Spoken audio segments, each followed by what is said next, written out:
Hola, buenos días, tardes o noches, les doy la bienvenida a este espacio. Esta es una historia que me relató un compañero que venía de Guanajuato, cuando trabajé en Nuevo León, en una fábrica, y me cuenta que esta historia le sucedió a su bisabuelo. Me llamo Raúl, tengo 58 años, y lo que voy a contarles empezó cuando yo era apenas un niño de 9. Yo crecí en un pueblo pequeño de Guanajuato, pegado a un canal de riego que, en aquel tiempo, servía para las milpas y los huertos. Ese canal, para muchos de los chamacos de la época, era como una frontera prohibida. Decían que era profundo y que había remolinos traicioneros que se tragaban hasta al más buen nadador. Además, los viejos siempre advertían que ahí espantaban. Mi casa estaba a unas 3 calles del canal, aunque en realidad en el pueblo las distancias se medían por tiempo caminando, eran 15 minutos con paso tranquilo. La casa era de adobe, con techo de lámina y piso de tierra apisonada en algunas habitaciones. Yo todavía puedo recordar cómo olía en las mañanas, a humedad, a humo del fogón y a cal viva de las paredes recién encaladas. Mi papá trabajaba en el campo y siempre regresaba con olor a tierra y sudor, la piel curtida por el sol. Mi mamá, en cambio, vivía entre la cocina y el patio, preparando frijoles en la olla de barro y tortillas a mano. Yo me acuerdo mucho de que en esas noches frías ella dejaba un anafre prendido en el cuarto, para que no tembláramos de frío. El humo se metía en todo, en las cobijas, en la ropa, hasta en el cabello. Fue en una de esas noches, ya entrada la medianoche, cuando escuché por primera vez el lamento. No era un sonido que se confundiera con otra cosa, no era perro, ni gallo, ni el viento entre los mezquites. Era un lamento largo, doliente, casi como un alarido que se quebraba al final. Yo me desperté de golpe, con el corazón apretado. No sé por qué, pero me dio la impresión de que venía de la ventana, de ese vidrio viejo con marco de madera que siempre se empañaba por dentro. Mi hermana mayor, que dormía a mi lado, se dio la vuelta en la cama. Estoy seguro de que también lo escuchó, aunque nunca quiso admitirlo después. Yo me tapé hasta la cabeza con la cobija, una cobija gruesa, de esas con estampados de tigres que venden en los tianguis. La tela tenía un olor fuerte, como a humedad, porque mi mamá solía colgarla en el tendedero, aunque no acabara de secarse del todo. A través del calor y ese olor medio rancio, empecé a rezar, un Padre Nuestro mal dicho, con la lengua trabada por los nervios. Al amanecer, con el canto de los gallos, corrí a contarle a mi abuela. Ella estaba moliendo chile en el metate, con sus manos arrugadas manchadas de masa. Sin voltear a verme, solo me dijo: «Cuando escuches ese lamento cerca, no te asomes, mijito. Porque cuando se oye cerca, está lejos. Pero si lo oyes lejos, es que ya lo tienes encima». Esa frase me marcó. Yo tenía 9 años y no entendía cómo algo podía sonar lejos y estar cerca al mismo tiempo. Con los años lo entendí, y también aprendí a temerlo. Lo curioso es que en ese tiempo los viejos del pueblo hablaban de ella como si fuera una vecina más. La Llorona. Ah, sí, la escucharon anoche por el canal, decían, como quien comenta de la lluvia o de un trueno. Era algo normalizado, parte del aire del pueblo. Pero para mí, esa primera noche, fue el inicio de algo que jamás me dejó en paz. Los años pasaron, y yo tenía ya 15 años cuando volví a toparme con ella. A esa edad uno se siente invencible, con esa mezcla de valentía y estupidez que da la juventud. Yo ya sabía del canal, sabía de las historias, pero me gustaba ir ahí en las tardes, con unos amigos, a tirar piedras al agua y fumar a escondidas cigarros baratos que comprábamos en la tienda del centro.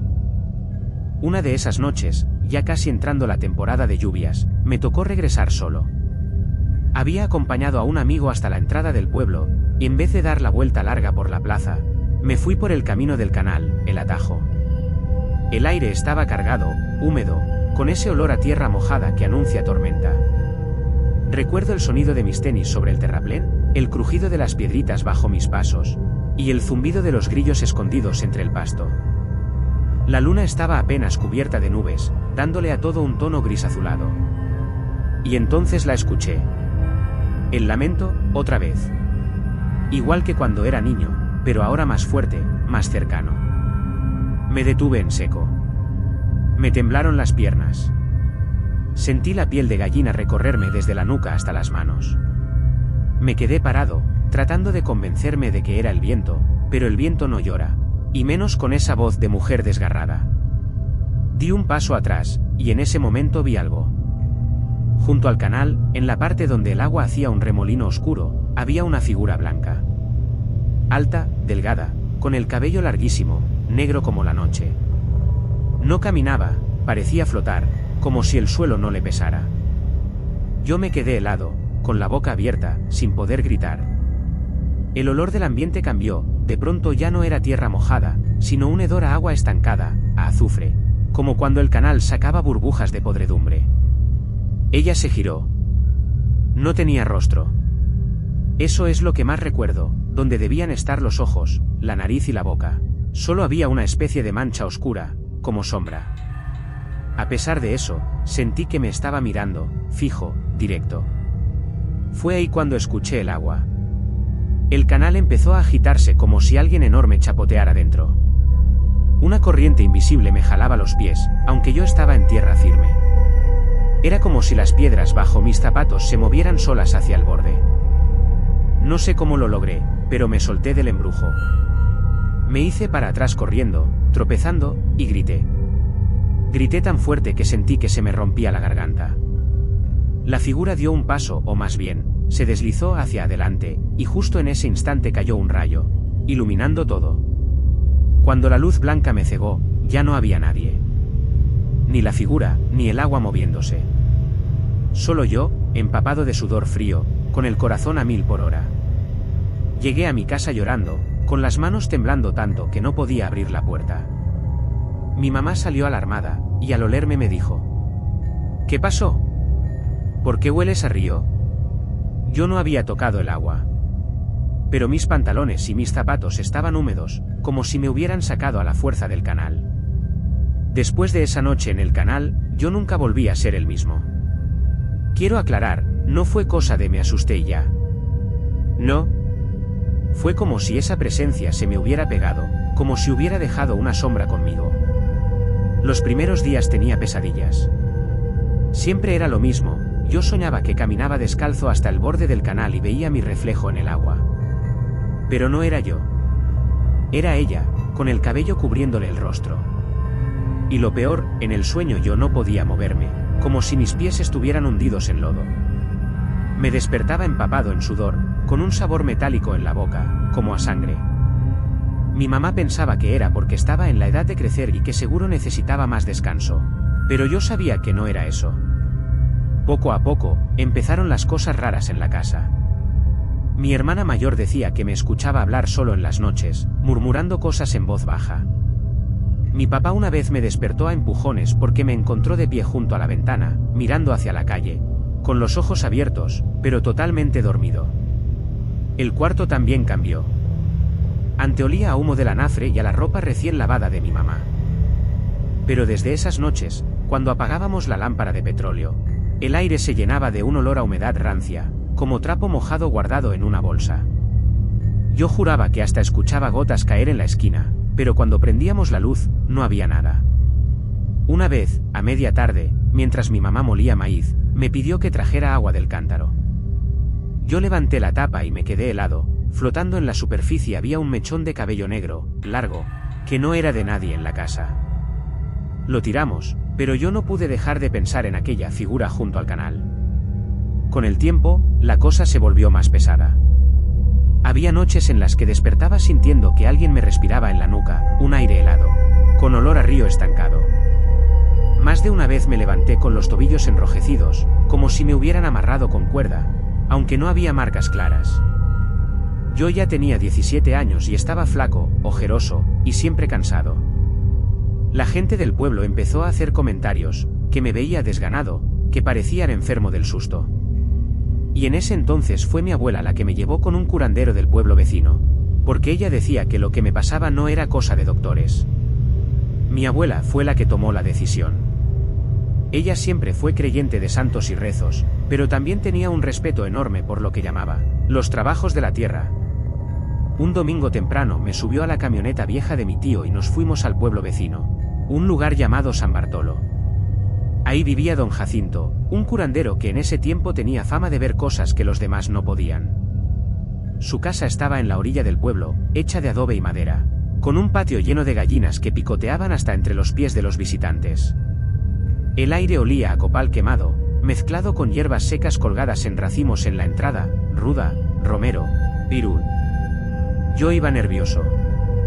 No quería bajar de la camioneta, pero mi abuela me jaló del brazo y me dijo al oído: si no te enfrentas a esto ahora, se te va a pegar para toda la vida. Don Jacinto me recibió con una mirada que nunca olvidaré. Era un hombre de unos 60 años, con los ojos tan claros que parecían grises. Apenas me vio, frunció el ceño y dijo: este muchacho viene cargado de agua, pero no de la buena. Me hizo pasar a un cuarto pequeño, iluminado solo por velas. Había imágenes de santos, pero también símbolos raros pintados en las paredes con carbón. Me sentó en un banquito de madera y empezó a darme pasadas con un ramo de hierbas, mientras murmuraba en voz baja oraciones que yo no reconocía. El olor era fuerte, primero fresco, como a monte recién cortado, y luego amargo, como a hierba podrida cuando la quemó en un brasero. Sentí que el humo me envolvía, me hacía lagrimear los ojos. De repente, él se detuvo y me dijo: cierra los ojos. No importa lo que escuches, no lo sabrás. Obedecí. Y entonces lo escuché, un lamento, pero no afuera en el canal, sino dentro del cuarto, a unos pasos de mí. Yo me tensé, quise abrir los ojos, pero don Jacinto me apretó la frente con su mano rugosa y gritó: no voltees.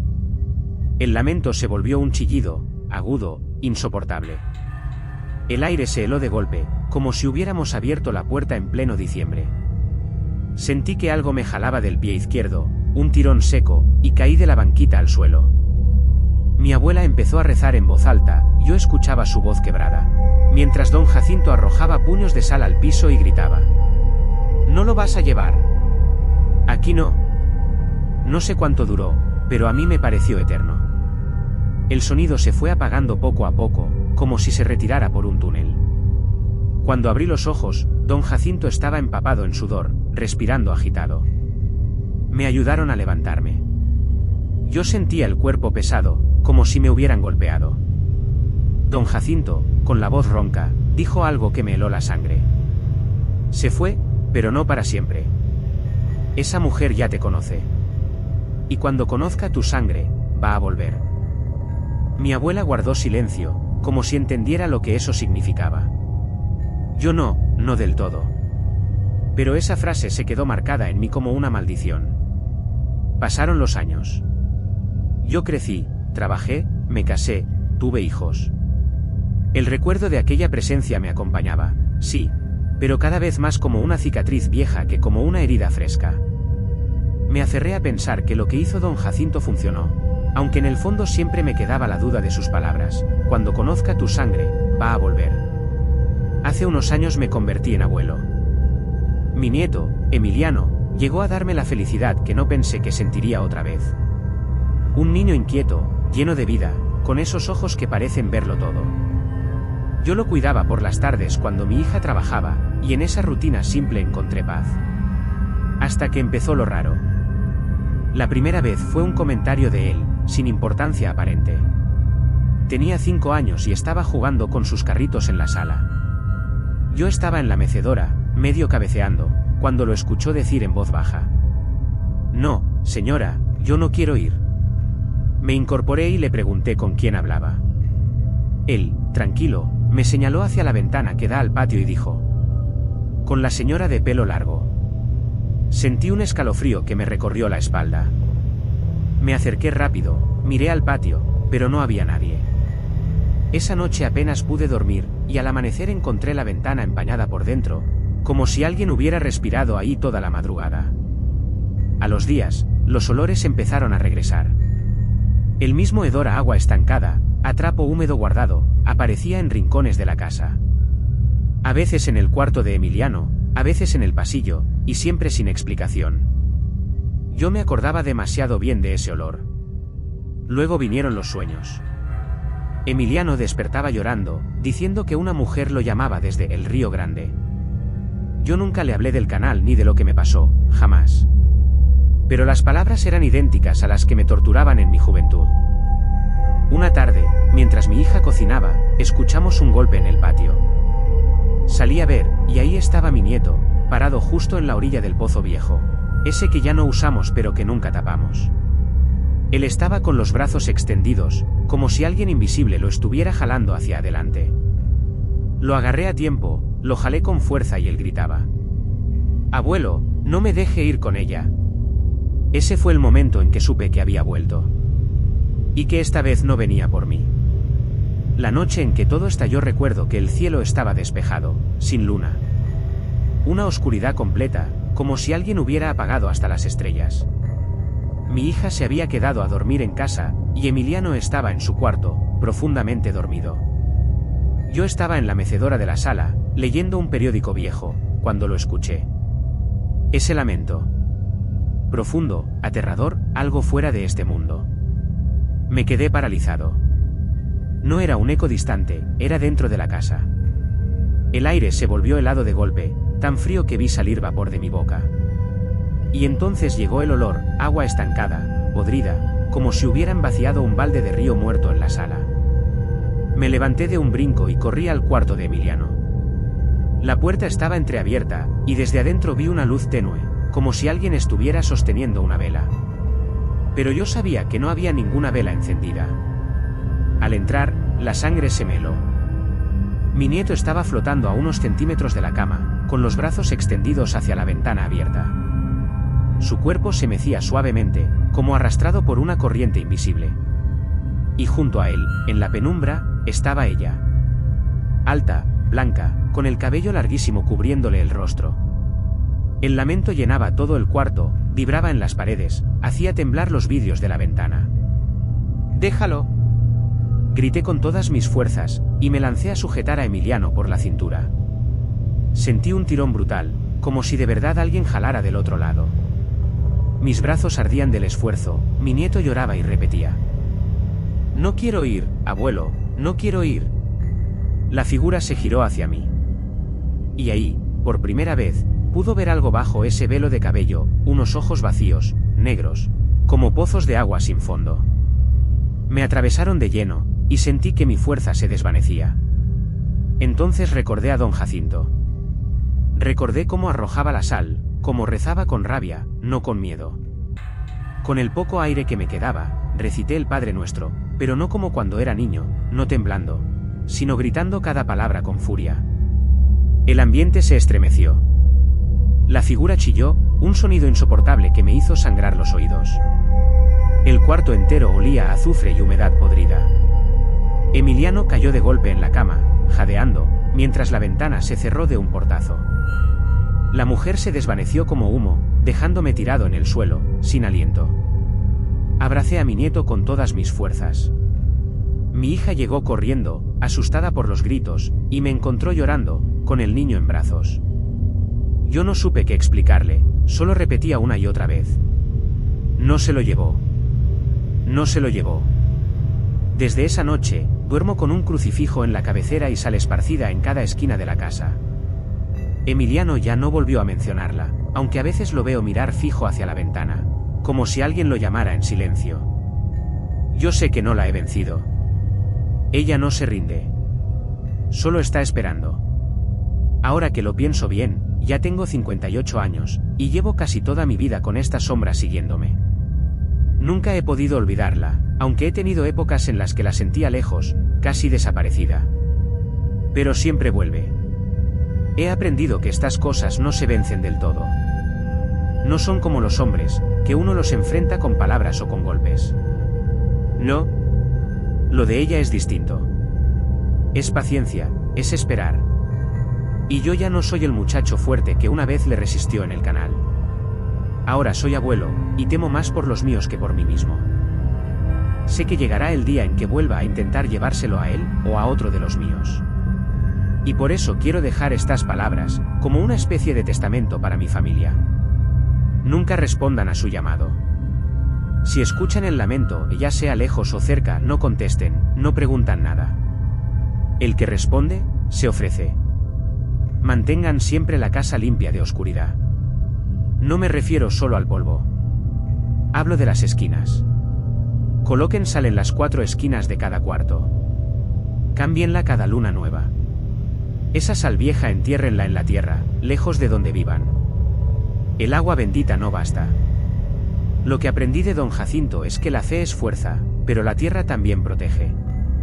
Si alguna vez vuelve fuerte, hagan un círculo de pirul seco y enciéndanlo. Que el humo llene la casa. Eso confunde a lo que viene del río. Nunca la nombren de noche. Hablar de ella, darle forma con la lengua, es como abrirle la puerta.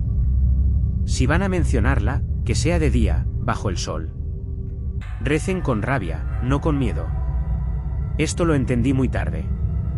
El miedo la alimenta, la hace más fuerte.